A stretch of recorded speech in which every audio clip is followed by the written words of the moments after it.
একটা ছেলে আর একটা মেয়ের ভালোবাসার মধ্যে পার্থক্য কি জানেন? একটা মেয়ে একটা ছেলেকে পাগলের মতো ততক্ষণ পর্যন্ত ভালোবাসে যতক্ষণ পর্যন্ত না সেই মেয়েটা ওই ছেলেটার থেকে ভালো কাউকে পায়। আর একটা ছেলে যখন একটা মেয়েকে ভালোবাসে, তাকে যদি পৃথিবীর সব থেকে সুন্দর মেয়েটাকেও এনে দেওয়া হয়, তবু ওই ছেলেটা তার সেই ভালোবাসার মানুষটাকেই চয়েস করবে। এটাই হচ্ছে একটা ছেলে আর একটা মেয়ের ভালোবাসার মধ্যে পার্থক্য।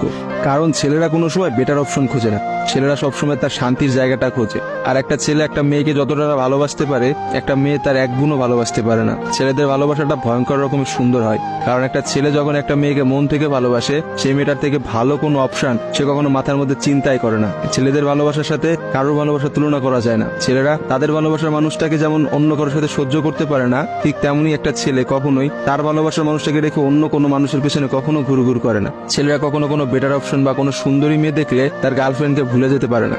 একটা ছেলের ভালোবাসা আপনি কখনোই একটা মেয়ের ভালোবাসার সাথে তুলনা করতে পারবেন না, কারণ মেয়েদের ভালোবাসাটা তো তুচ্ছ। তারা একটু ভালো অপশন পাইলে, তারা একটু ভালো কাউকে পাইলে, বাইরে যেখানে দেখবে যে টাকা পয়সা আছে এমন কোনো জায়গা পেলে মেয়েরা সেখানেই ছুটে। তারা তাদের ভালোবাসার সম্পর্কটাকে ভুলে যেতে কোনো সময়ই নেয় না। একটা মেয়ে যত সহজে একটা ভালোবাসার সম্পর্ক ভুলে যায়, একটা ছেলে কিন্তু অত সহজে তার ভালোবাসার সম্পর্কটাকে ভুলতে পারে না।